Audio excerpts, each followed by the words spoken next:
we need to talk about the difference between being lazy and being busy for the sake of being busy. So I sometimes find myself in a situation where I think, well, I'm not going where I want to go, but at the same time, I feel like I'm constantly working and doing stuff. I'm like super busy. But then I sit down to relax, and then I go, well, now I feel lazy because shouldn't I be doing more stuff? And maybe you recognize this. You check your emails, answer your emails, more replies come in, you answer your emails again. You check your Instagram, put some comments somewhere, check in on your students, check if someone has already signed up for your classes, refresh the page. And one of my favorites, you'd think a lot about what could be or what could not be, what could work, but what if this fails? And it all feels like very productive, right? Doing all of these things. It feels very, very productive. But is it really? Because I'm more and more finding that the problem is not that we are lazy. Laziness is actually pretty good for us. The problem is that we are busy. We should be a lot less busy. And I love this quote, and I don't know if it's a quote or I just came up with it, but I probably heard it somewhere. But busyness is not the same as running a business. And if I just came up with it, that's mine, okay? So the thing is, busyness is not the same as progress. So this is what I see a lot. Yoga teachers starting out, having a few students, right? You're like, yes, things are going great now. And what you spend your time with is being in your business, basically kind of being with your students, but not in a nice connecting way, but in an admin way. We are sending them links, we are answering their questions all the time. We are working on an email that is like yay long, and then we think, well, should I really send this to my students? I don't want to bother them. So we do all of these little admin things around them instead of focusing on the tasks that are maybe about on your business, like working on your business. So how can I grow things? How can I maybe take another training to get more specialized in something? We simply do not have the mind capacity, the brain capacity to think about those things because we're so busy with our like everyday little answering messages, checking on people, thinking about doing things but not actually doing them. Concrete example that I see over and over again everywhere. Yoga teacher. Starting out, even bigger yoga teachers do this all the time. I see this way too often and I'm like, oh, okay, so you have your students and then you think, yoga, this is about connectivity, so I want to talk to the people, right? And this is where like things go downhill because you can be personal while still protecting your boundaries and still protecting your time and energy. So what I often see is people, for example, start an email thing where people can ask me anything or something, and then all you do all day is just answering those emails. Or they set up a WhatsApp group, or even just sending personal messages to their students. And there's nothing wrong with like being personal, yes? That's not the problem that I'm trying to highlight here. I'm saying you're busy with things that are not helping your business, and it's not helping your students either. Because now they open their WhatsApp and there's like 700 messages from you and they're like, okay, cool. Thank you for all this information. But do you really help them? Are you out there teaching? Are you out there, walking the talk of, not collecting a lot of things and like protecting your energy? No. So if you're new around here, what I do is I build smart systems and automations and sometimes sprinkle in a little bit of AI there to help grow your business, to help you free up time. And growing the business doesn't necessarily mean that you want to have more students, that you want to have more classes, bigger income or whatever. Some people are happy where they are. But what it means that I give you back time, because time is your most valuable resource. So sometimes when I say automation, smart systems, AI, people go, that does not sound very yogic. Yes, I also explored those topics of, what is like still within our scope of work and where I'm thinking maybe we should not go that direction.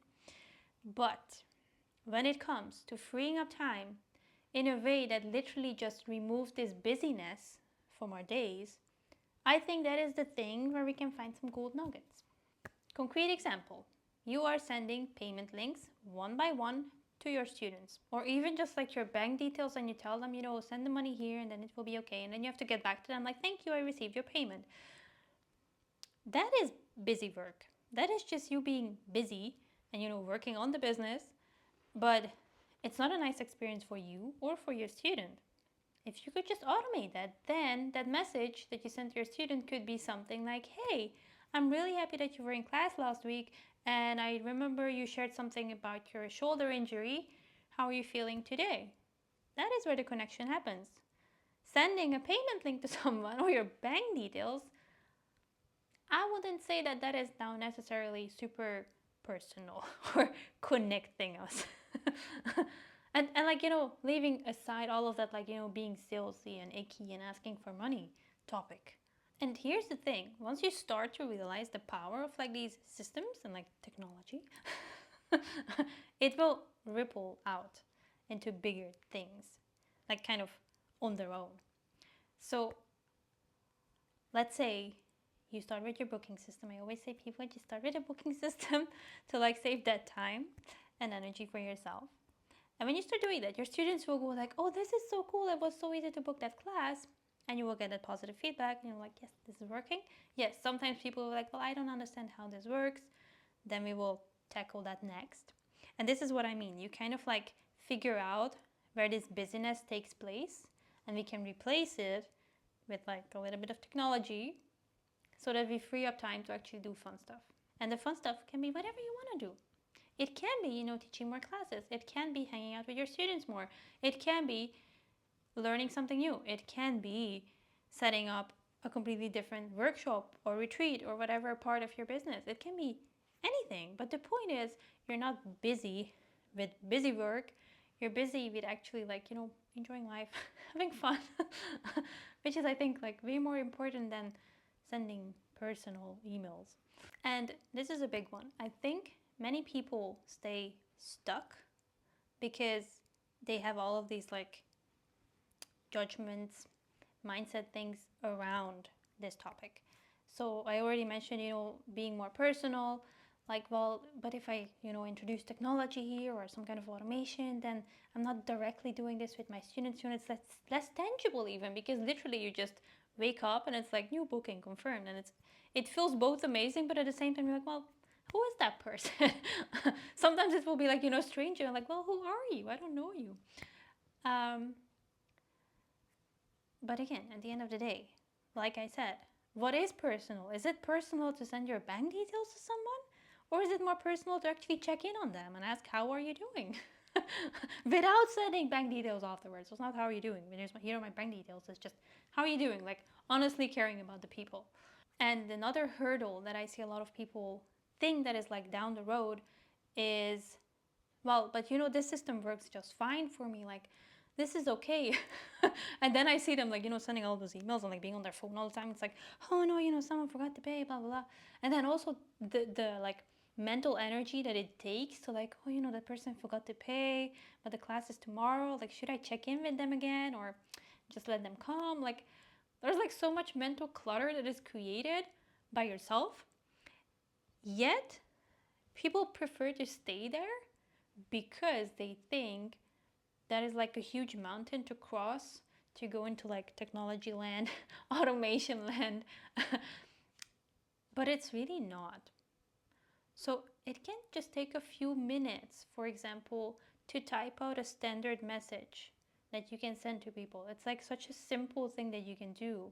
It can still feel personal, but you do not have to type it out every single time. You can just adjust the name, you can adjust some small detail, but there is a frame, and this is what I call a smart system. It is still personal, but it saves like that whole, thinking, like reinventing the wheel every single time.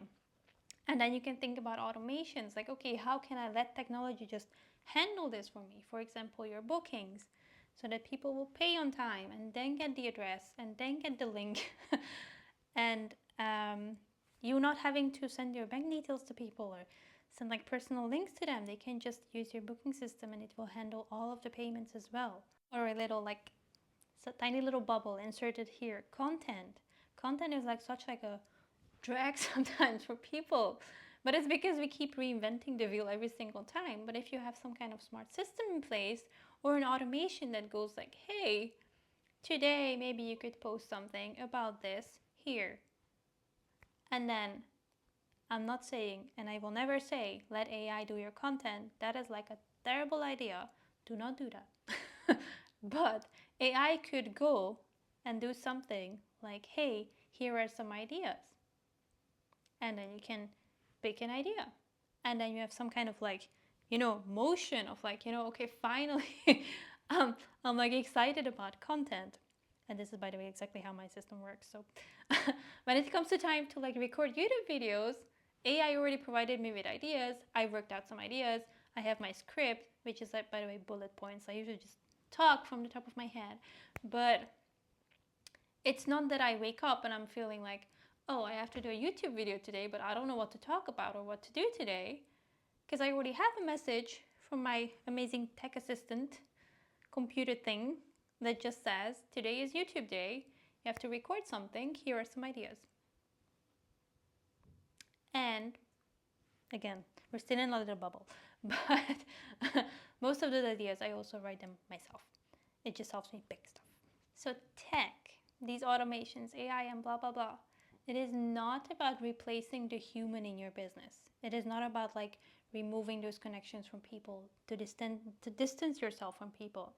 It's about creating time and space for the humanity of all of it in this complex world of the internet and content and all of these things that are happening around us and just the world being on fire.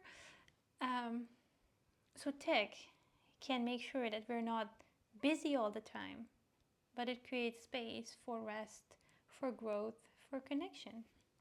So if I have a little bit convinced you to maybe explore a little bit more automations or find some things that we can like hand off to something instead of doing it ourselves. I do this actually on a daily. This is my job, helping people figure out where they can do that. And if you want to explore that together with me, you can find the link in the description. Okay, that's it for today. Thank you. I think you're awesome.